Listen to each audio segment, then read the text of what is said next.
राजुरा बुजुर्ग येथील मारुती मालबावरूप साधू पाटील इंगळे यांचे निधन।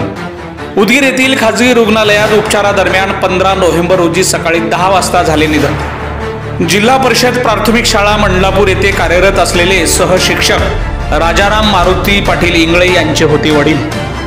मुखेड तालुक्यातील राजुरा बुजुर्ग येथील राजकीय सामाजिक क्षेत्रातील एक नामवंत व्यक्ती म्हणून ज्यांची ओळख आहे ते मारुती मालबावरूप साधू पाटील इंगळे यांचे वयाच्या 78व्या वर्षी दिनांक 15 नोव्हेंबर रोजी उदगीर येथील खाजगी रुग्णालयात उपचारादरम्यान सकाळी अंदाजित 10 वाजता निधन झाले आहे।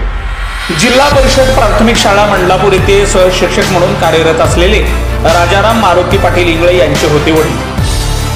कैलासवासी शंकरराव चव्हाण यांच्या राजकीय प्रवासातील एक महत्त्वाचे काँग्रेस पक्षाचे कार्यकर्ते म्हणून मारुती मालबावरूप साधू पाटील इंगळे यांची जनमानसात ओळख होती। माजी जिल्हा परिषद अध्यक्ष श्रीराम पाटील राजूरकर यांचे ते निकटवर्ती होते। राजकीय आणि सामाजिक कार्यातील एक मोठे व्यक्तिमत्व काळाच्या पडद्याआड गेल्यामुळे इंगळे परिवार आणि राजुरा गावावर शोककळा पसरली आहे। मारुती मालबावरूप साधू पाटील इंगळे यांच्यावर रीतिरिवाजाप्रमाणे त्यांच्या राहत्या गावी राजुरा बुजुर्ग येथे दिनांक 16 नोव्हेंबर रोजी सकाळी 10 वाजता अंत्यसंस्कार करण्यात येणार आहेत। मारुती मालबावरूप साधू पाटील यांच्या निधनानंतर पत्नी, 2 भाऊ, 2 बहिणी, 4 मुलं, 4 सुना, 7 पुतणे, नातवंड असा मोठा परिवार आहे। त्यांच्या निधनामुळे राजुरा बुजुर्ग परिसरात हळहळ व्यक्त केली जात आहे।